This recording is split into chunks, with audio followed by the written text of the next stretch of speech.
Salut apprenti. Ah ça? Tu veux en savoir plus?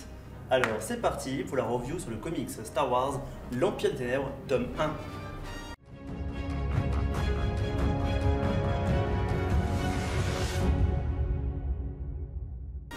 L'Empire des Ténèbres est sorti en 1992 par Dark Horse Editions. L'histoire se déroule 6 ans après la bataille d'Endor, donc 6 ans après l'épisode 6, le retour du Jedi. Mais alors, pourquoi je te parle de ce comics Star Wars en premier? Ce n'est ni le premier à avoir été édité, ni le dernier.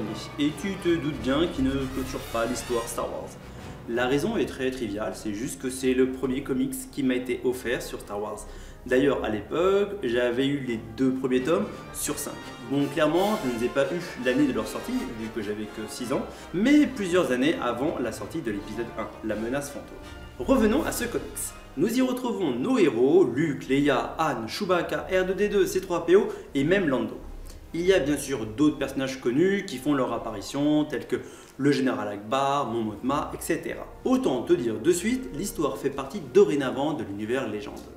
En feuilletant ce comics Star Wars, ce qui saute aux yeux est le faible nombre de couleurs par planche. Chaque page est composée d'une couleur dominante, puis de 2 à 3 autres sous-dominantes.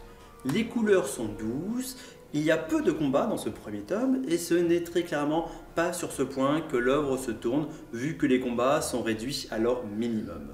On est surtout dans une histoire d'intrigue plutôt que d'action. Il y a beaucoup de cases réservées au visage des personnages et donc une mise en avant de l'expression de leur visage et surtout de leurs yeux. Quelle que soit la case, il n'y a pas une profusion de détails. Juste assez pour comprendre l'action, même sur les plans très larges. Les couleurs, les gros plans sur les visages et les détails réduits au minimum donnent un style assez particulier, un peu perturbant si tu n'es pas habitué à ce type de dessin, mais ça reste assez agréable à lire.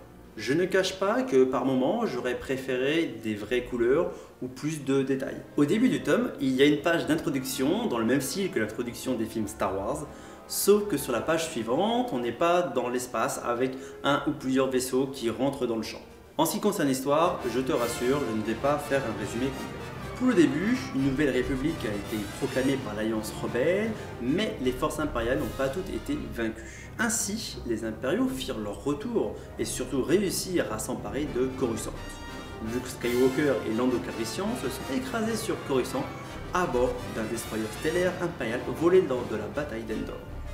L'histoire commence avec Chewbacca, Han Solo et sa femme Leia Solo, accompagnés par C3PO venant secourir leurs amis, R2-D2 étant avec eux.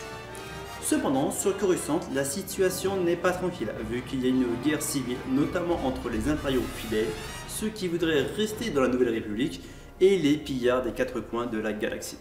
En ce qui concerne Han et Leia, outre le fait qu'ils soient mariés, ils ont 2 enfants. On apprend rapidement que Leia utilise par moments la Force, et qu'elle a reçu des enseignements Jedi de la part de son frère Luke. Détail assez sympathique, notamment pour les joueurs de Battlefront 2, on voit que parmi l'équipage survivant qui accompagne Luke et Lando, il y a des Ewoks. Plusieurs éléments sont vus ou abordés dans ce premier tome. Une tempête de force capture Luke et l'emmène dans un vaisseau prison de l'ère de la guerre des clones. On voit une prison anti-Jedi mobile, le retour de l'Empereur, où il dit clairement que ce n'est pas la première fois qu'il meurt, ni la dernière. L'Empereur utilise principalement un clone de lui-même. Anakin Skywalker est évoqué, notamment comment il a été corrompu par le côté obscur. À la première lecture de ce passage, on peut penser que ce qu'il a fait plonger dans le côté obscur était la tentation de diriger une armée puissante. Mais la véritable raison est la proposition de l'Empereur de lui enseigner les secrets du côté obscur afin de pouvoir vaincre ce dernier. Il y a une évocation de Nar Shaddaa. D'ailleurs, Han et Leia se rendent dans une ancienne planque de Han sur Nal Hutta, qui se trouve être la planète natale de Jabba le Hutt. Planète sur laquelle Leia rencontre une Jedi déchue qui a quasiment coupé tous ses liens avec la Force pour échapper à l'ordre 66. Elle donne une petite boîte à Leia.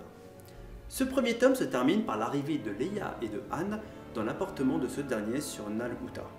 On y voit un droïde mal en point qui annonce qu'un certain monsieur Fett les attend. Dernier détail intéressant est le basculement de Luke dans le côté obscur. Pour conclure, l'histoire est assez agréable et donne envie de prendre le tome 2.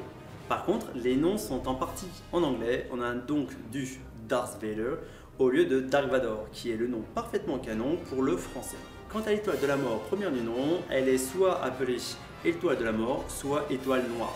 Si tu n'as pas encore ce comics Star Wars et que tu veux te rendre compte ce qu'aurait pu donner la postologie si elle avait plus suivi l'univers étendu, cela fait partie des comics à prendre en compte. Abonne-toi, mets un commentaire, un pouce bleu et partage la vidéo.